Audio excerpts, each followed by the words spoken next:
안녕하십니까. 박상인의 경제 브릿지입니다. 오늘은 기업의 주인은 누구인가? 또 기업의 주인이란 도대체 무엇을 의미하는가에 대해서 이야기해 보도록 하겠습니다. 며칠 전 제 지인의 페이스북에서 다음과 같은 글을 읽었습니다. 지인의 친구가 회사에 다니시는 분인데요. 지인에게 회사의 주인은 주주다라고 이야기했더니 그 친구분이 회사에 30년간 헌신해온 나는 주인이 아니고 회사에 한번 와본 적도 없는 주주가 회사의 주인이란 말이냐라고 되물었다고 합니다. 이 지인 친구분의 말씀에 일리가 있다고 생각하시는 분이 많을 것 같습니다. 그런데 다시 곰곰이 생각해 보니 우리가 기업의 주인이 누구인가라고 할 때 주인에 대해서 정근대적인 생각을 하고 있는 게 아닌가라는 생각이 들었습니다. 주인 이르면 윗사람, 마음대로 할 수 있는 사람, 이런 생각들을 떠올리기 십상입니다. 그런데 주식회사 제도는 서구에서 발달된 제도입니다. 계약관계에 기초한 제도입니다. 이 계약관계에 기초한 주식회사 제도에서 주주 또는 주인의 의미를 우리가 잘못 이해하고 있었기 때문에 생기는 오해는 아닌가라는 생각이 든 것입니다. 그렇다면 기업의 주인이 주주라는 의미는 무엇일까요? 기업은 기계라든지 상품 재고 또는 특허 같은 유형무형 자산을 소유하고 있는 법인체입니다. 이 기업의 소유권을 갖고 있는 자연인 또는 또 다른 법인을 우리가 주인이라고 부를 수 있습니다. 자, 그런데 기업은 자산을 소유하고 있는 것이지 노동자를 소유하는 것은 아닙니다. 기업 또는 기업의 주인인 주주 또는 그 대리인이 개인과 계약을 통해서 그 개인이 회사에 들어와서 자산을 사용하면서 생산을 하는 노동자가 되는 것입니다. 따라서 기업과 노동자는 계약의 양당사자입니다. 이 계약이 이루어질 때 동등하고 공정한 협상이 가능하도록 만들어주는 법제도가 이른바 노동 3법이라고 할 수 있습니다. 노동자가 노동조합을 결성할 수 있고 단체 행동을 할 수 있고 단체 협상을 할 수 있게 함으로써 기업과 노동자 사이에 협상력의 균형추를 맞춰주는 것입니다. 그런데 모든 계약에는 특정할 수 없는 또는 예측할 수 없는 상황이 있기 마련입니다. 이런 것들을 계약에서 우리가 잉여적 권리라고 이야기를 합니다.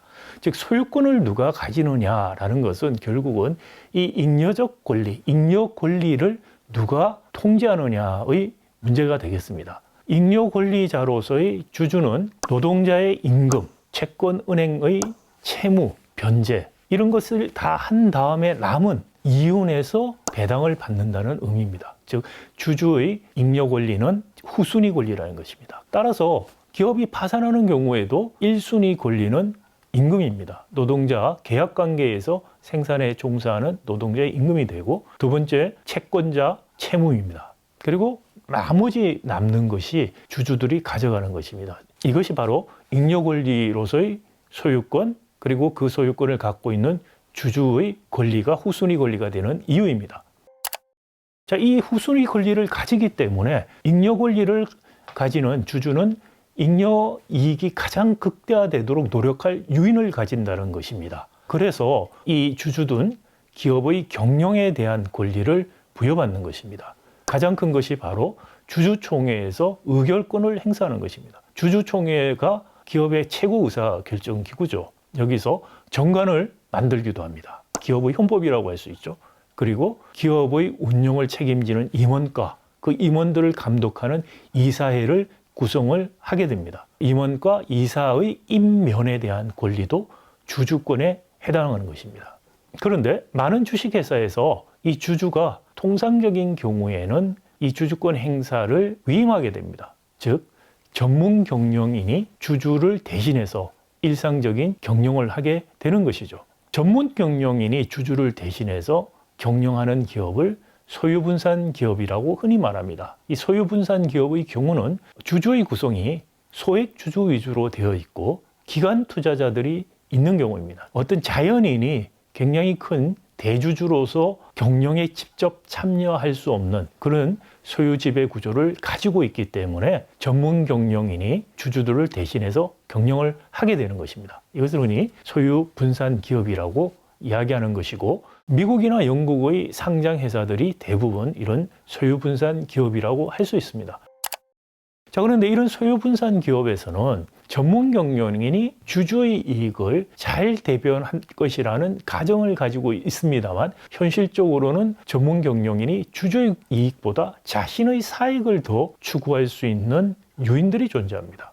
자신 사무실 운영 경비도 마음껏 쓰고 수익성보다 규모를 키워서 어디 가서 대접을 받고 이런 요인들을 가지게 되는 것이죠. 이런 전문 경영인의 일탈, 이해상충의 문제를 해소하기 위해서 도입되는 것이 바로 이른바 기업 지배구조, 코퍼리 가버넌스입니다. 즉 미국식 기업 지배구조는 이런 전문 경영인의 일탈을 방지하기 위한 기업 내의 장치라고 할 수 있습니다. 대표적인 게 앞에 말씀드린 이사회입니다. 주주들이 이사를 선출함으로 인해서 이사가 전문 경영인의 일탈을 감시 감독하는 역할을 하게 되는 것입니다. 또한 주주는 주요 임원도 주총에서 직접 임명할 수도 있습니다. 또한 나아가서 이사나 또는 임원이 주주 이익과 반한 행동을 할 때는 주주들이 직접 소송을 통해서 자신들의 이익을 지킬 수 있는 주주 대표 소송도 가능합니다. 최근에 주주들의 전형적인 이사회 또는 주주 대표 소송을 통한 감시 감독만이 충분치 않다는 반성이 일어나고도 있습니다. 2008년 금융위기 이후에 특히 기관 투자자들이 적극적으로 주주권을 행사해야 된다는 이야기들을 하고 있습니다. ESG 관련해서 특별히 적극적인 주주권 행사가 필요하다. 그래서 나온 것이 바로 스튜어드십 코드라고 할 수 있습니다. 스튜어드십 코드는 기관 투자자들의 적극적인 주주권 행사에 관한 하나의 규범이다 라고 이해할 수가 있습니다. 이외에도 시장에서 적대적 M&A 위협 같은 것은 전문 경영인이 경영에 실패했을 때 교체될 수 있다는 그런 압박으로 작용해서 전문 경영인의 일탈을 막는 그런 역할을 하고 있습니다.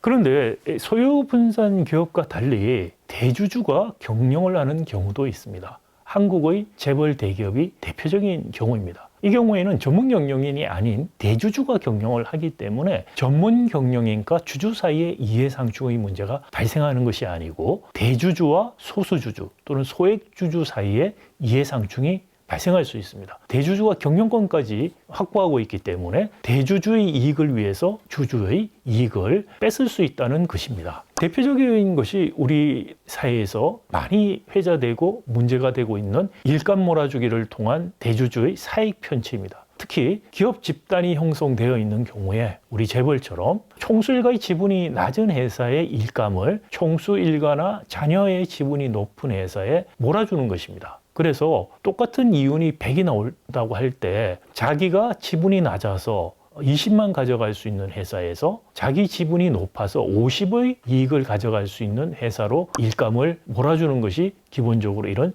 사익 편취를 위한 일감 몰아주기의 유형입니다. 이를 통해서 대주주의 지분이 낮은 일감을 주는 회사의 소수주주들은 손해를 보게 되는 것이죠. 이것을 학술적으로 터널링이라고 부르기도 합니다. 또 우리 사회에서 나타나고 있는 대주주의 사익 편취 유형으로 대표적인 것은 대주주 또는 대주주 일가가 임원으로 있으면서 엄청나게 높은 급여와 퇴직금을 받아가는 형식입니다. 마지막으로 계열사 간의 합병을 통해서도 총수 일가 또는 대주주가 사익 편취를 할 수가 있습니다. 대표적인 것이 제일모직과 삼성물산 합병에서 일어난 예입니다. 총수 일가의 지분이 높은 계열사와 그렇지 않은 계열사가 합병을 할 때 총수 일가 지분이 높은 계열사의 합병 비율을 높게 조정함으로 인해서 총수 일가가 이득을 얻고 총수 일가가 지분이 낮은 계열사의 소수주주들은 손해를 보는 그런 사익 편취가 발생하고 있는 것입니다. 이런 대주주와 소수주주 사이의 이해상충의 문제 또는 사익 편취의 문제는 미국식 기업 지배 구조로 해결될 수가 없습니다. 미국식 기업 지배 구조는 전문 경영인과 주주 사이의 이해상충 문제를 다루는 것입니다. 그런데 총수가 또는 대주주가 경영을 하는 한국의 경우에 이사 선임도 대부분 총수 또는 대주주가 선호하는 우호적인 사람들로 이루어집니다. 이사의 견제 기능이 작동하지 않습니다. 따라서 이스라엘이라든지 인디아 또는 홍콩과 같은 나라 또는 EU에서 권고하고 있는 것은 머저리티 오브 마이너리티 룰이라는 것입니다. 즉 소수주주 동의제라고 번역할 수 있겠습니다. 앞에 말씀드린 대주주의 일탈이 일어나는 일감 몰아주기 또는 급여와 퇴직금 그리고 계열사 간의 합병 같은 경우에 소수주주들의 동의를 받아라는 것입니다. 일반적으로 주총회에서 전체 주주 과반 또는 3분의 2 동의뿐만이 아니라 소수주주들의 동의도 덧붙여서 받아라. 그래서 주주총회에서 소수주주가 스스로 자신들이 착취당하는 일들을 막을 수 있는 그런 기제를 마련하자는 것이 되겠습니다.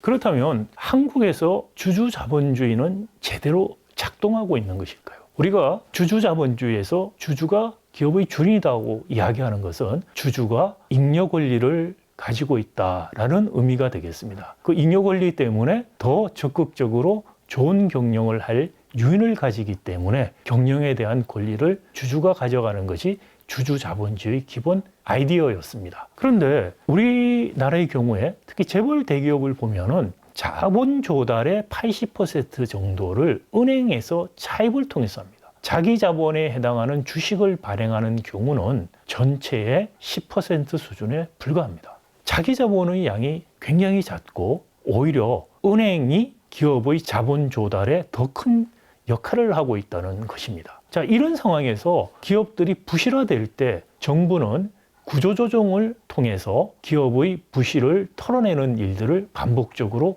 하고 있습니다. 대표적인 예가 STX의 자율협약입니다. 2013년 4월에 채권단이 STS 조선해양을 자율협약 형태로 지원하기로 결정했었습니다. 근데 이 당시에 우리은행, KB 하나은행, 신한은행 등 일반 시중은행 세 곳은 더 이상 지원할 수 없다라고 선언하고 채권단에서 빠져나갔습니다. 그러니 산업은행, 수출입은행, 농협은행 같은 국책은행, 특수은행만 채권단에 남아서 자금 지원을 강행했습니다. 2015년에 정기시 예실사에서 채권단은 추가 리스크 부담 없이 정상화 가능하다라고 하면서 400억을 추가로 지원했습니다. 그런데 얼마 지나지 않아서 2015년 5월에 결국 STX 해양조선은 법정 관리를 신청하게 됩니다. 이 당시에 신규로 4조 5천억이 추가로 지원됐음에도 불구하고 STX는 회생하지 못했습니다. 결국 STX라든지 대우조선해양이라든지 이런 큰 기업들이 실패할 때 정부가 은행들이 대출을 많이 한 채권단으로서 구제를 하기 시작하고 그 구제를 위해서 또 많은 돈을 투입을 하고 그 와중에 많은 노동자들이 해고가 됩니다. 그런데 결국은 회사를 정상화시켜서는 다시 소유권을 기존에 있었던 대주주에게 돌려주는 경우, STX 같은 경우 그것도 여의치 않아서 결국은 법정 관리로 가는 그런 경우가 되겠습니다. 이런 사례에서 보면은 사실 우리 대주주가 잉여권을 갖고 있는 서구적 개념의 소유주인가라는 의문을 품게 됩니다. 노동자, 국민, 은행, 소수주주, 대주주 순서로 책임을 집니다. 사실 대주주가 잉여 권리자가 아닌 가장 손해를 적게 보는 형태의 정부 정책들이 반복이 되고 있습니다. 이것은 주주자본주의에서 소유권을 가진 사람이 잉여 권리를 가져서 최종적인 손실과 이익에 대해서 책임을 지거나 이익을 가져간다는 원리와 정반대의 현상입니다.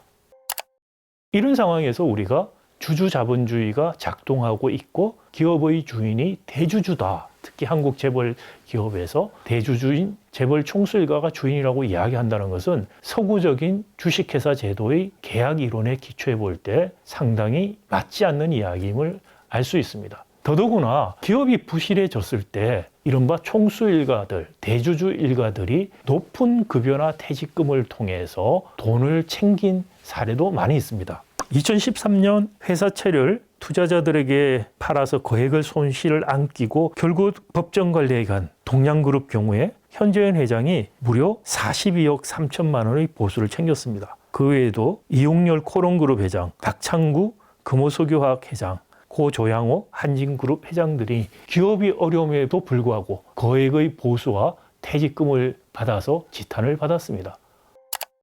잉여 권리를 가지고 있는, 소유권을 가지고 있는 주주자본주의의 주주의 모습은 아니라고 할 수 있습니다. 결국 이런 사정 때문에 기업은 망해도 기업주는 잘 산다라는 이야기가 나오는 것입니다.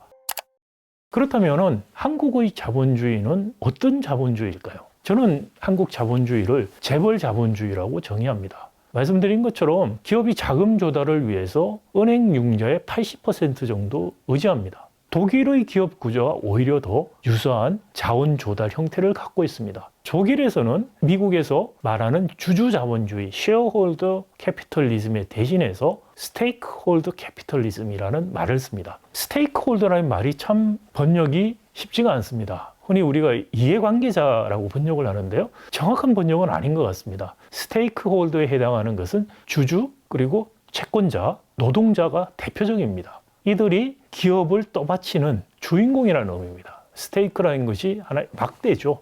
기업이라는 천막을 떠받치고 있는 주체들이다. 어떤 의미에서 주인이라는 말이 더 어울리는 표현일지도 모르겠습니다. 또는 주인공이라는 말을 쓸 수도 있겠습니다. 이 스테이크홀더들이 주주자본주의가 아닌 스테이크홀더 캐피털리즘에서는 주주자본주의 코퍼레이트 가버넌스가 작동이 되지 않기 때문에 직접적으로 경영을 감시하는 역할을 해야 된다는 것이 아이디어입니다. 그래서 노동이사제라는 아이디어가 도입된 것입니다. 이런 측면에서 볼 때 우리나라에서 현재 논의되는 노동이사제도 일견 타당성이 있는 것입니다.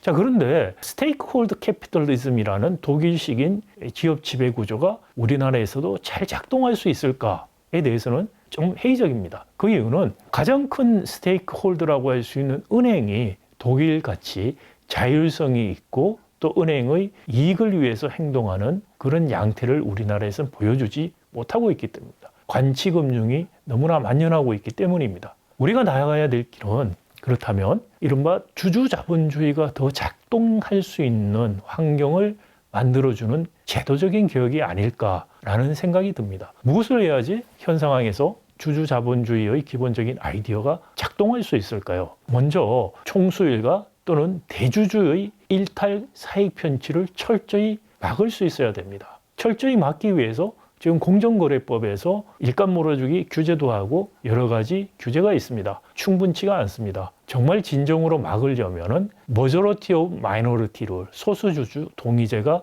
도입돼야만 합니다. 근데 이것만으로 충분치가 않습니다. 법적인 측면에서도 역시 공정한 제도적인 장치를 만들어야만 합니다. 예를 들어서 일탈한 대주주 총수 일가가 충분히 사법적인 처벌을 받고 있지 않는 것이 우리의 현실입니다. 사모법칙이라는 이야기가 나오죠. 3년 징역형에 5년 집행유예라는 말이 나옵니다. 이렇게 사법적으로 일탈을 용인하게 되면은 내부적인 견제 장치가 있다고도 하더라도 한계를 가질 수밖에 없는 것입니다. 또한 주주자본주의가 작동이 되려면 노동자들이 해고가 되더라도 최소한의 생활이 유지될 수 있는 사회 안전망이 확보가 돼야 됩니다. 그렇지 않고서는 계약관계의 해지라는 것이 쉽게 이루어질 수가 없습니다.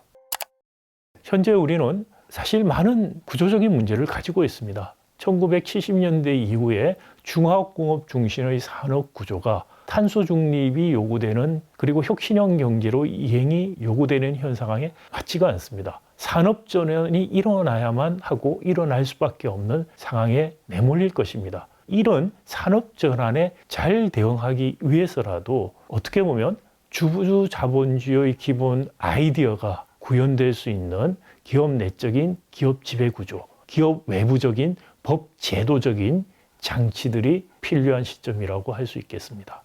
감사합니다.